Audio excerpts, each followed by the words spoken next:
watching out for you.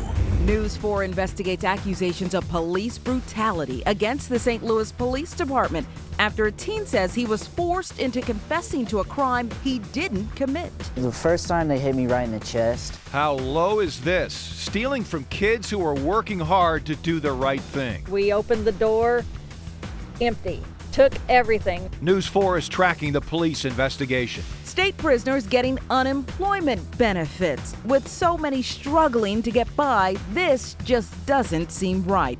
News 4 investigates, works to hold those in charge accountable. Why do you think people think they can get away with this? But first, News 4 is covering breaking news. Police tonight discovered the body of a man that may have been in a ditch for days. Good evening, I'm Steve Savard. And I am Sharon Reed. We were first to tell you on KMOV.com about the discovery of that body near the intersection of Route 157 and Beltline Road in Collinsville. Deanna Zoga, you've been speaking with police about this case. What are they telling you?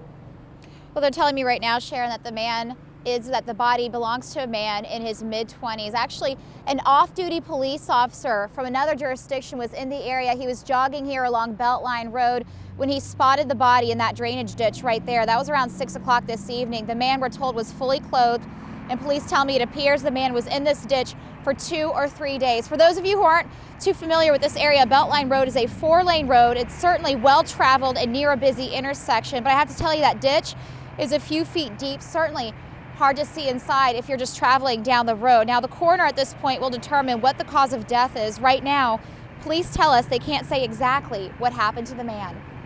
We're fairly certain we know the identity of the subject. We're not confirmed yet. We will be requesting help as the investigation unfolds. We have several investigators already working on this tonight. Police tell us they haven't found a car nearby that may have belonged to the victim, that may have been left out here. Right now, they're working to retrace the man's steps, figure out where he was last seen alive and where he was headed. We'll certainly keep track of this investigation overnight, bring you any new details as we get them on News 4 this morning tomorrow. Reporting live in Collinsville, Deanna Zoga, News 4. Deanna, thank you. News 4 investigates accusations of police brutality and civil rights violations against the St. Louis Police Department. How would you feel if you're being smacked in the face, punched in the head, thrown on the floor, kicked on the floor? A teenager says he spent 35 days in jail after police beat a confession out of him. Russell Kinsall, you spoke with the family and then police. What did police have to say? Not much, only that the family should file a complaint and that Internal Affairs will investigate. It was just a few days ago that police made an arrest and then prosecutors charged a suspect in a brutal rape in South St. Louis. Since then, a family contacted us to say that their 17-year-old son was a suspect in that same crime and that police went over the line trying to pin it on him.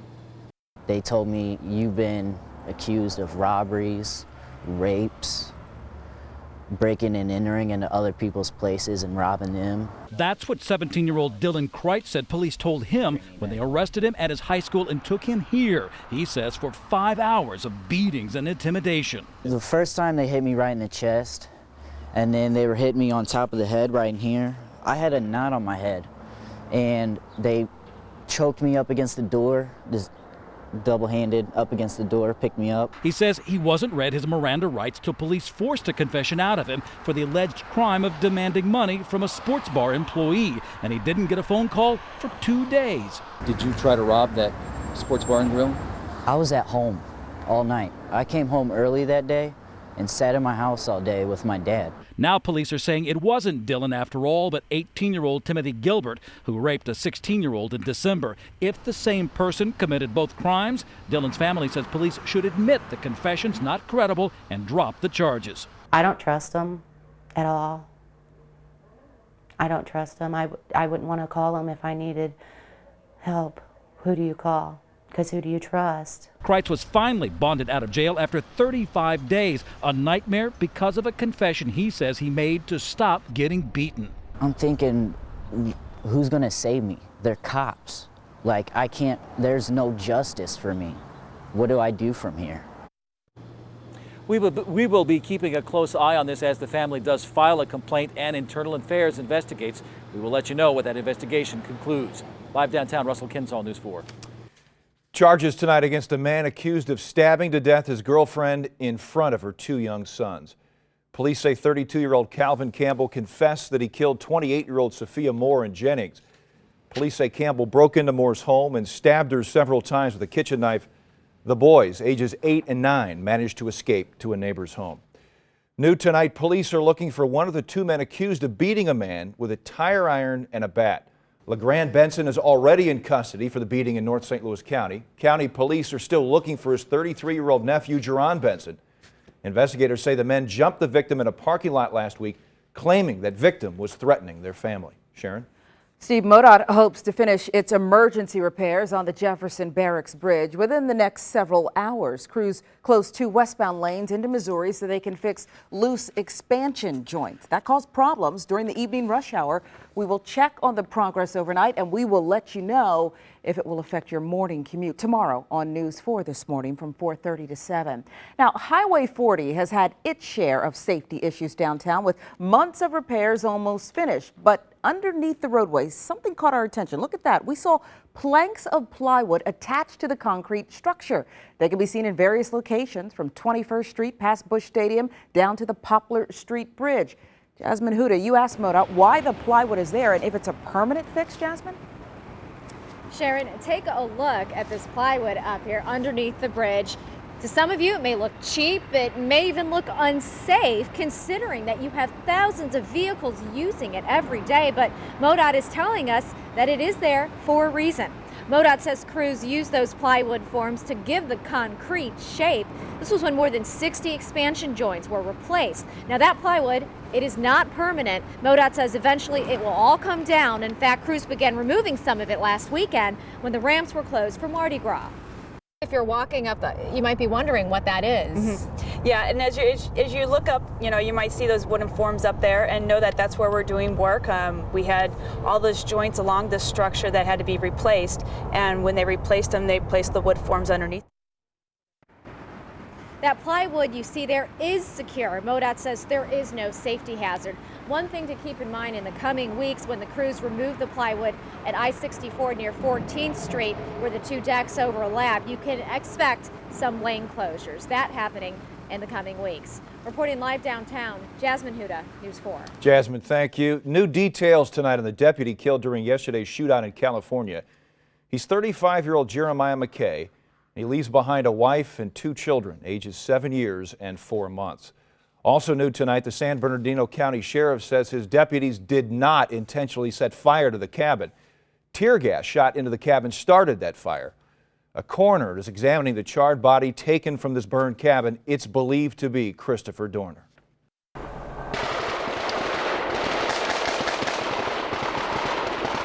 The former LA cop is believed to have killed 4 people, including Deputy McKay, during this shootout before the standoff and fire. Now, police were able to track down Dorner after he tied up a couple of women when they walked in on him in one cabin, then stole their car, crashed it, and then carjacked a man. He came out of the snow, and I stopped, put my truck into park, put my hands up, and he has a gun aimed at me. And he said, "I don't want to hurt you. Just get out and start walking up the road and take your dog." I said, "Can I take her leash?" And he said, "No, just start walking." So that's what we did, and we started walking up the road. Within about 10 seconds or so, I heard a pretty big volley of gunfire. That carjacking victim says Dorner was in camouflage and a bulletproof vest packed with ammo. He says it was clear Dorner was focused on the police down the road. News 4 never stops watching out for you, uncovering scams and ripoffs, questioning wasteful spending, getting the answers you need. Now, Chris Nagus and News 4 investigates. Benefits that are a lifeline for the unemployed have been abused by the tens of millions. Outdated computer systems, greedy people, and those who weren't entitled to the benefits in the first place have led to a big mess, leading us to ask once again, is this why we're broke? They said I fell through the cracks. She did not want her face on camera, but this Metro East woman has a story to tell. She found herself in a big mess with the Illinois Department of Employment Security. What did you think when you got that letter?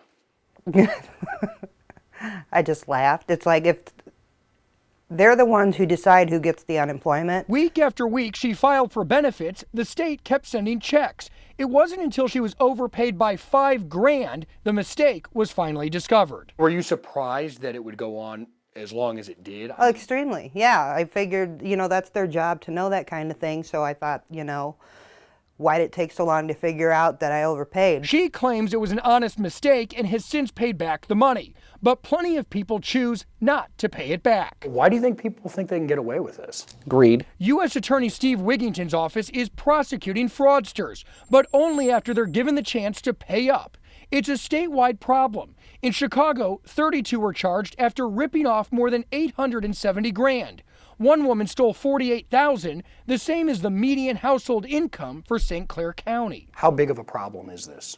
Well, in Illinois, it's about a $100 million a year problem to the taxpayers. $2 million of that total was stolen by people claiming unemployment while they were in prison.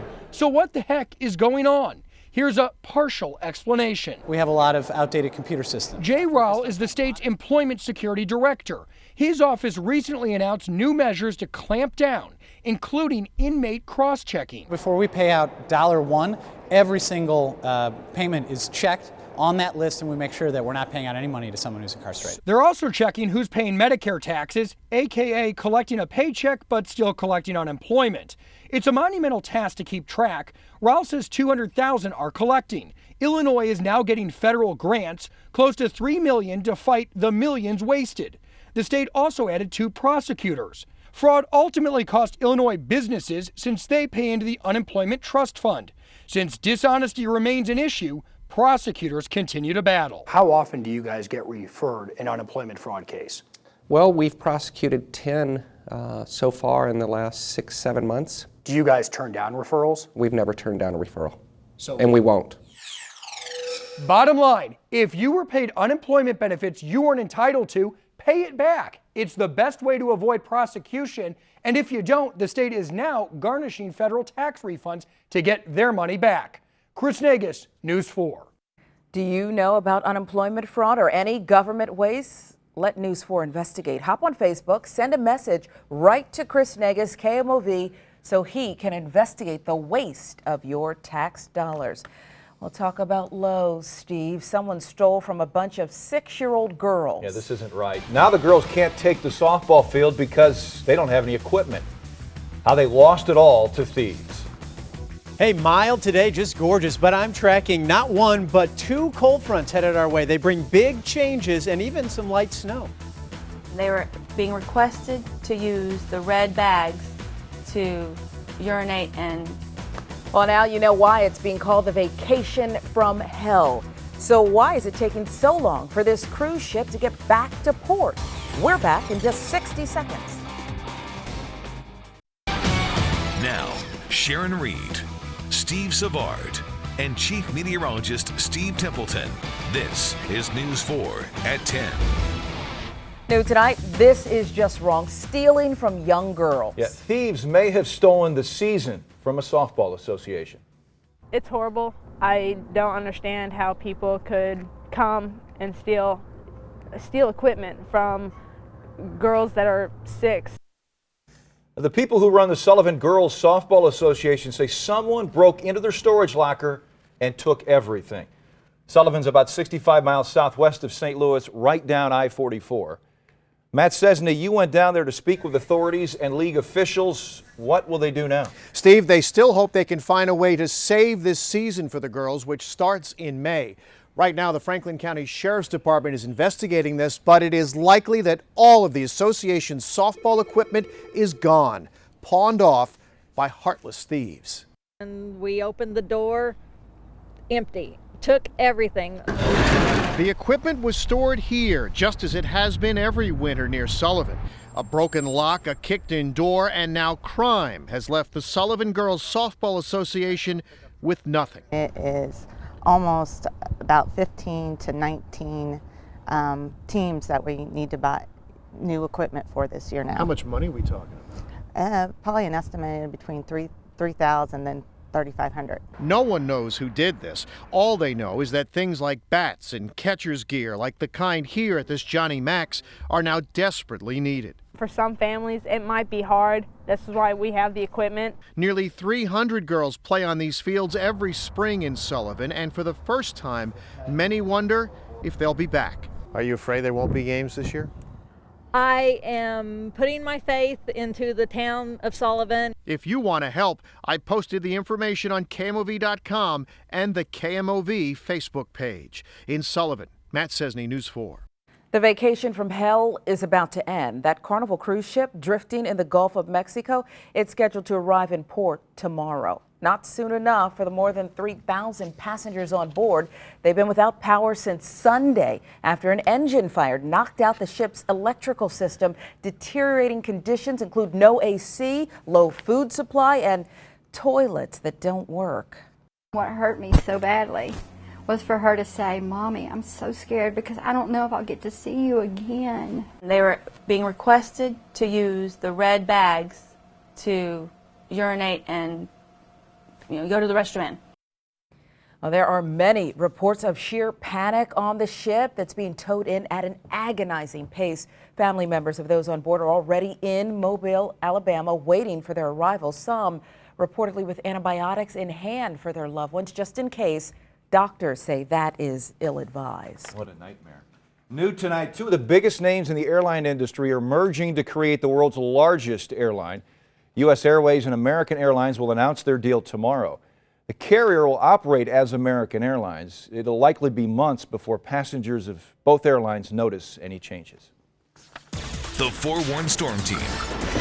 Certified St. Louis's most accurate forecast. Now here's Chief Meteorologist Steve Templeton. We have gusty winds tonight, but still one more day of mild temperatures. One more. And then we're reminded that this is winter. But you're right, we get one more for Valentine's Day. The thing is, you're going to have to put up with the winds, and this is going to be a bother. We're talking about some wind gusts on Valentine's Day up around 30 miles an hour.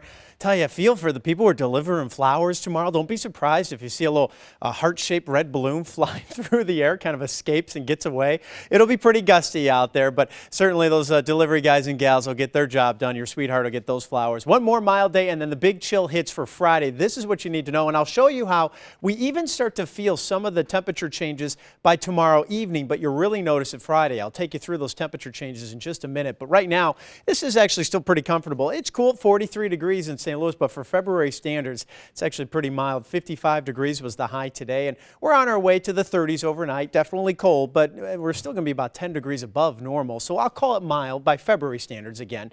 We're dry, but my focus is on not one, but two cold fronts. This second front, that is the Arctic front. And that's why when this first front moves into St. Louis tomorrow, it doesn't have a huge impact on us. That's why we still have that high of 54 degrees. So the front comes in. One of the things you'll notice is those strong winds. Again, gusts near 30 miles an hour.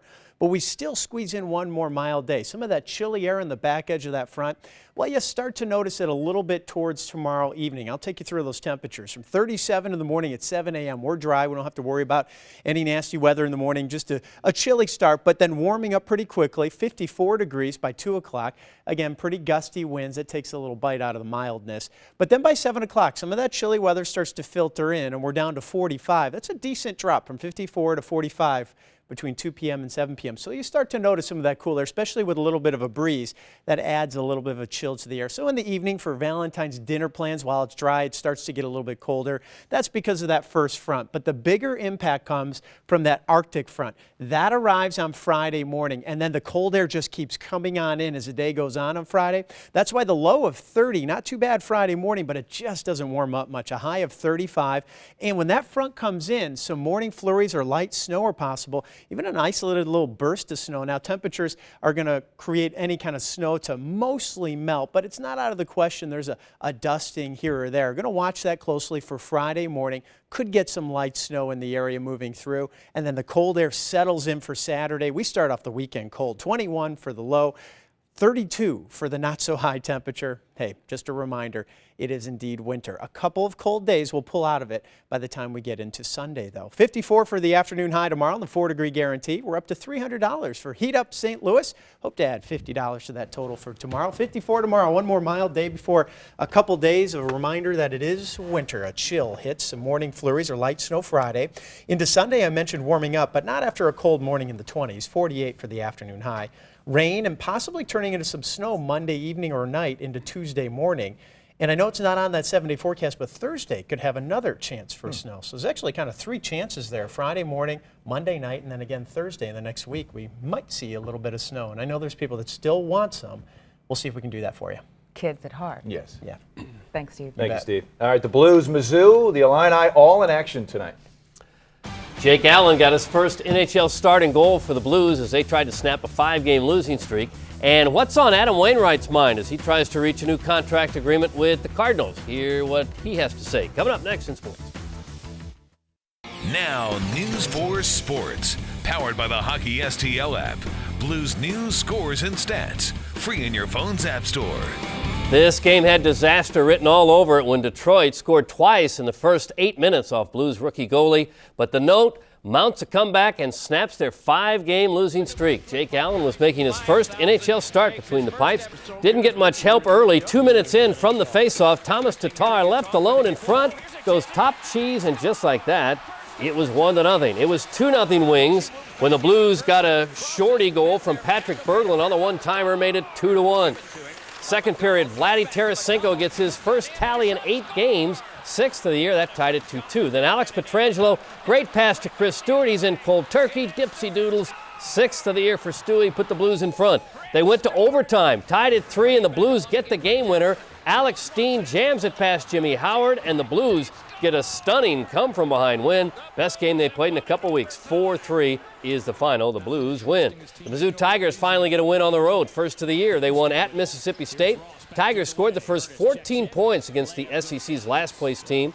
Mississippi State doesn't have a whole lot of talent, and you throw in a lack of hustle, and you've got yourself a really special club. Look at them get back on defense here. Keon Bell with the 360 slam. Tigers win 78-36. They are now 18-6. The suddenly red-hot Fighting Illini have won 3 straight, 6 of 7. Beat Purdue tonight in Champaign. Look at this play by Tyler Griffey. Gets the rebound, power move to the rack, and the monster stuff. Purdue coach Matt Painter was up and screaming, "Come on, Zebra, give me some good markings." Woo, he was hot. Painter gets 2 technicals and was thrown out. Illinois wins it 79-59. Contract talks between the Cardinals and Adam Wainwright are currently on hold. The Cards may have to give him the richest deal in club history to keep him. Brian Feldman has more from Jupiter. With Adam Wainwright coming into spring training, entering the final year of his current contract, I asked him what he learned from Albert Pujols and Yadier Molina before him as they went through the same thing in the last couple of years. Wainwright joked, "Well, one of the 2 signed, so obviously that means I have a 50-50 chance, right?" Obviously, Cardinals fans would hope to have better odds than that. But Wainwright says he knows he has to do what's right. We'd like to get it done, but contract negotiations are a tricky thing, so just ask people to be patient and trust that we're working hard to try to do something. You have to do what's right for your fellow team and your teammates across the game, baseball players alike, but myself and my family especially. I hope that's in St. Louis. I also asked Wainwright if he would like to finish his career with the St. Louis Cardinals. He told me his preference is to return to the St. Louis Cardinals. With the Cardinals in Jupiter, Brian Feldman, News 4 Sports. The Cardinals don't usually give pitchers 5- or 6-year contracts, but they may have to if they want to keep Wainwright. And you're impressed with that Mississippi State defense tonight? I was not impressed with much of anything they did this evening, no. We could tell. Very wow, solid, they Doug. bad. Thank you. Still searching for the right Valentine's Day gift, Steve? News 4, why say Steve? News 4 this morning, Steve Harris has some suggestions when we come back.